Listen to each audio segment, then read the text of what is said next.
INDI alliance के 2 CM जाएंगे jail. भ्रष्टाचार के दाग लेकर उतरेंगे चुनावी मैदान में। इंडी अलायंस के अस्तित्व पर भारी संकट। नमस्कार, रितम का खास प्रोग्राम देख रहे हैं आप और आपके साथ मैं हूं भारती बघेल। देश के लोकसभा चुनावों की उल्टी गिनती शुरू हो चुकी है। पीएम मोदी को हराने के लिए विपक्षी दल इंडी अलायंस के नाम पर लामबंद होने का दावा भी कर रहे हैं, लेकिन इंडी अलायंस में सीट शेयरिंग के नाम पर आपसी सिर फुटबॉल इतने सरेआम हो चुकी है कि लगता है आचार संहिता लगने से पहले ही ये अलायंस धराशायी हो जाएगा। सीट शेयरिंग पर आपसी सहमति न होना एक बात है, लेकिन इसके अलावा एक और गंभीर समस्या के चलते इंडी अलायंस के अस्तित्व पर खतरा मंडराने लगा है। ये समस्या है कि इंडी अलायंस की 2 बड़ी पार्टियों के नेता भ्रष्टाचार के आरोप में जेल जाने की कगार पर हैं। दरअसल इंडी अलायंस में शामिल 2 सीएम अरविंद केजरीवाल और हेमंत सोरेन पर ईडी का शिकंजा धीरे धीरे कसता जा रहा है। ईडी या प्रवर्तन निदेशालय झारखंड के मुख्यमंत्री और झारखंड मुक्ति मोर्चा के नेता हेमंत सोरेन पर मनी लॉन्ड्रिंग मामले में 7 बार समन जारी कर चुकी है, लेकिन सोरेन अभी तक ईडी के सामने पेश नहीं हुए हैं। दूसरी तरफ केंद्रीय एजेंसी ईडी दिल्ली के मुख्यमंत्री अरविंद केजरीवाल को भी शराब घोटाले की जांच में पूछताछ के लिए 3 बार समन दे चुकी है। केजरीवाल पूछताछ के लिए पेश होने से बचने की तरकीब निकालने में जुटे हैं। केजरीवाल ने तो तीनों ही बार ईडी के समन को गैर कानूनी करार दे दिया है। ऐसे में सवाल ये भी उठता है कि ईडी के पास क्या अधिकार है जिसके तहत वो राज्यों के सीएम को भी गिरफ्तार कर सकती है। इस पर बात हम बाद में करेंगे, पहले बात राजनीतिक परिदृश्य की। जैसा कि हेमंत सोरेन और अरविंद केजरीवाल दोनों ही सीएम ईडी द्वारा पूछताछ के बाद गिरफ्तार किए जाने की आशंका से घबराए हुए हैं।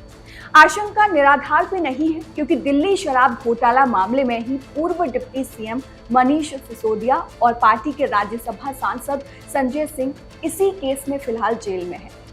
दोनों को ही हाईकोर्ट से भी जमानत की कोई राहत नहीं मिली है। अब डर ये है कि ईडी केजरीवाल को भी गिरफ्तार कर सकती है। गिरफ्तारी की घबराहट इस कदर है कि आम आदमी पार्टी के दर्जनों नेता रोजाना प्रेस कॉन्फ्रेंस करके और बयान जारी करके ईडी की जांच को गैर कानूनी साबित करने का अभियान चला रहे हैं। साथ ही केजरीवाल ये घोषणा पहले ही कर चुके हैं कि अगर गिरफ्तारी होती है तो वो सीएम पद से इस्तीफा नहीं देंगे, जेल से ही सरकार चलाएंगे।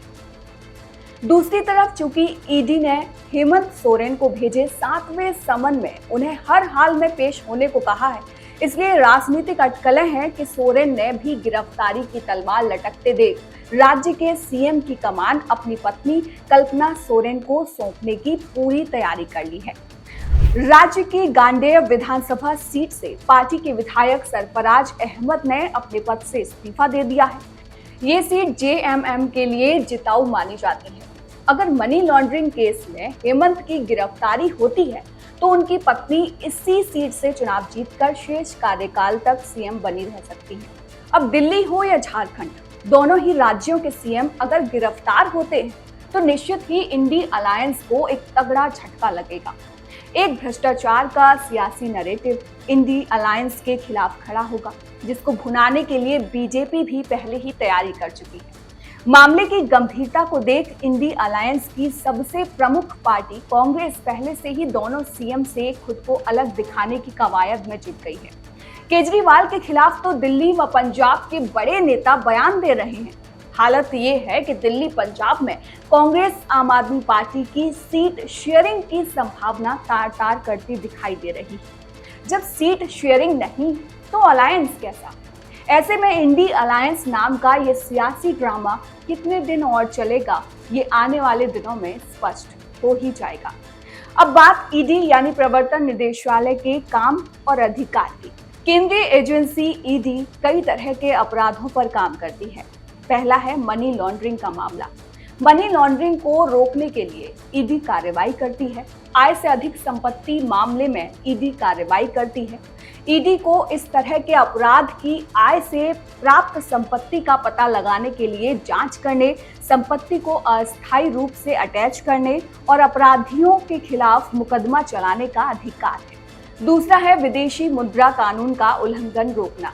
ईडी विदेशी मुद्रा कानून को उल्लंघन करने से रोकती है। इस कानून के तहत विदेशी व्यापार और भुगतान की सुविधा से संबंधित कानूनों को सख्ती से लागू करवाने का काम भी करती है। इसके अलावा भारत में विदेशी मुद्रा बाजार के व्यवस्थित विकास और रखरखाव को बढ़ावा देने का काम भी ईडी का ही है। तीसरा काम है भगोड़े अपराधियों पर शिकंजा कसना। ऐसे आर्थिक अपराधी जो भारत के बाहर भाग गए हैं, उनकी संपत्तियों को कुर्क करने के लिए या उनकी संपत्तियों को केंद्र सरकार से अटैच करने का अधिकार भी ईडी के पास है। साथ ही ईडी गलत तरीके से कमाई गई संपत्ति का पता लगाने के लिए जांच करती है, संपत्ति को जब्त और अधिकारियों के खिलाफ मुकदमा चलाती है। विशेष अदालत द्वारा संपत्ति की जब्ती सुनिश्चित करवाते हुए पीएमएलए के प्रावधानों को लागू करने की जिम्मेदारी है। जांच के अलावा आरोपियों पर कार्रवाई के लिए भी केंद्रीय जांच एजेंसी ईडी के पास कई अधिकार हैं। ईडी के पास बिना वारंट के गिरफ्तार करने का अधिकार है। ईडी को आर्थिक मामलों की जांच, खुद की जब्ती के साथ ही गिरफ्तारी और अभियोजन की कार्रवाई का भी अधिकार है। यह एजेंसी भगोड़े अपराधियों की संपत्ति को कुर्क कर सकती है, फिर चाहे आरोपी मंत्री हो या सीएम हो या किसी अन्य संवैधानिक पद पर बैठा व्यक्ति, सभी ईडी की जांच के दायरे में आ सकते हैं। यानी नियम कानून की माने तो ईडी केजरीवाल हो या हेमंत सोरेन, इनको किसी भी वक्त गिरफ्तार करने का अधिकार रखती है।